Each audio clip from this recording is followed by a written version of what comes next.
दिल कहे रुक जा रे रुक जा, यहीं पे कहीं आ मेरी रानी ले जा छल्ला निशानी। मैं राही अनजान राहों का, मैं राही अनजान राहों का। दुनिया में दिल वाले होंगे हजारों, आवारा माजी जाएगा कहाँ उसका तो साहिल। मेरी लगन को कहाँ तूने जाना। नमस्कार दोस्तों, मेरा नाम है हिमांशु वाजपेयी और आप मुझे देख रहे हैं द ग्रेट लेजेंड्स चैनल पर।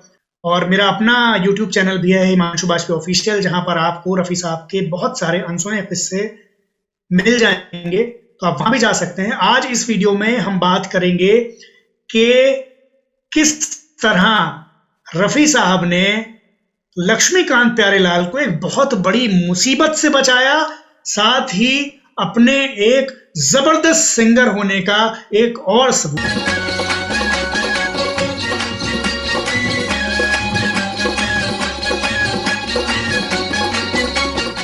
रफी साहब को आप देखें, उनके गानों के पीछे भी बहुत कहानियां मिलती हैं। एक तो कहानियां उनकी दरिया दिली की, उनकी अच्छाई की हैं, लेकिन एक सिंगर के बतौर वो कितने जबरदस्त सिंगर थे, इसकी बहुत सारी कहानियां। मसलन आप देखें कि लक्ष्मीकांत प्यारेलाल जी की कई सारी फिल्मों के कई सारे गाने रिकॉर्ड होने थे और रफी साहब को जाना था विदेश। 2 दिन पहले प्यारेलाल जी को पता चला कि रफी साहब विदेश जा रहे हैं। बीच में एक ही दिन था, प्यारेलाल जी के हाथ पांव भूल गए। दोनों लोगों ने मीटिंग की, लक्ष्मीकांत जी और प्यारेलाल जी ने, और सोचा कि अगर रफी साहब चले गए विदेश शो करने के लिए, या चूंकि लंदन में उनका घर भी था, तो बहुत वक्त लग जाएगा, फिल्में जो हैं वो लेट हो जाएंगी। अच्छा, फिल्म बिजनेस में आप जानते हैं टाइमिंग का बड़ा खेल होता है। तो अच्छा, रफी साहब चूंकि कई सारी फिल्में थी, एक फिल्म नहीं थी, करीब 5 फिल्में थी, 5 फिल्मों के कई गाने थे, तो कुछ समझ नहीं आया। दोनों को लगा कि भाई ये तो करियर ही डूबने वाली बात हो जाएगी, इतनी सारी फिल्में लेट हो जाएंगी तो हमें फिल्में कौन देगा। ये तय हुआ कि रफी साहब से ये कहा जाए कि कल आप रिकॉर्डिंग कर दें। हालांकि यह असंभव बात थी, बीच में एक ही दिन था और इतने गाने रिकॉर्ड होने थे तो एक साथ रिकॉर्ड हो नहीं सकते। रिहर्सल और फिर तब लाइव रिकॉर्डिंग होती थी, और फिर रफी साहब की अपनी तैयारी भी उनको करनी थी। इतने दिन के लिए जा रहे हैं, उनकी फ्लाइट भी थी, सुबह की फ्लाइट थी, तो थकान भी होती।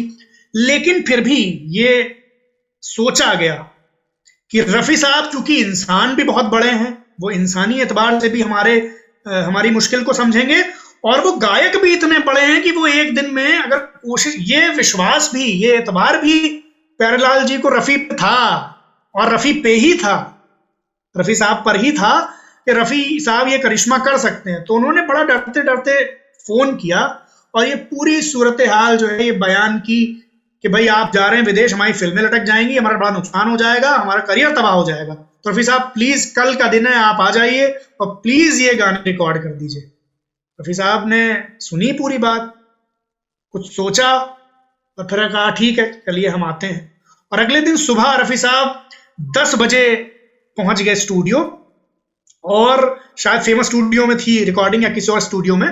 रफी साहब वहां पहुंच गए, मतलब लगातार बैक टू बैक रिहर्सल्स और फिर रिकॉर्डिंग, और इस जज्बे से वो लगे हुए थे, थक के चूर हो गए, लेकिन सारे गाने रिकॉर्ड कर दिए।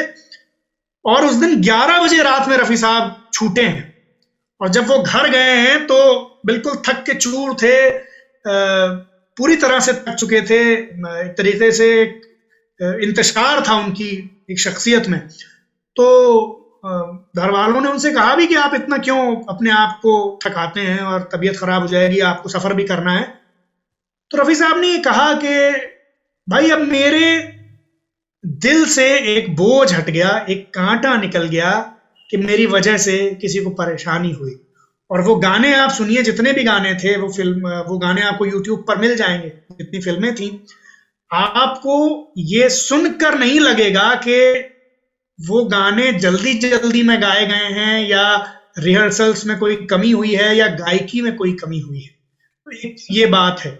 दिल कहे रुक जा रे रुक जा, यहीं पे कहीं आ मेरी रानी ले जा छल्ला निशानी।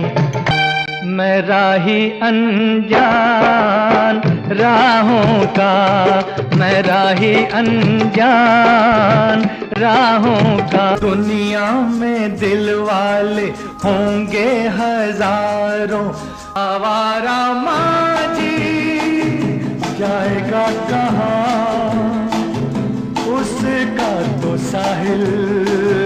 तेरे लिए तो मेरा दिल है दीवाना।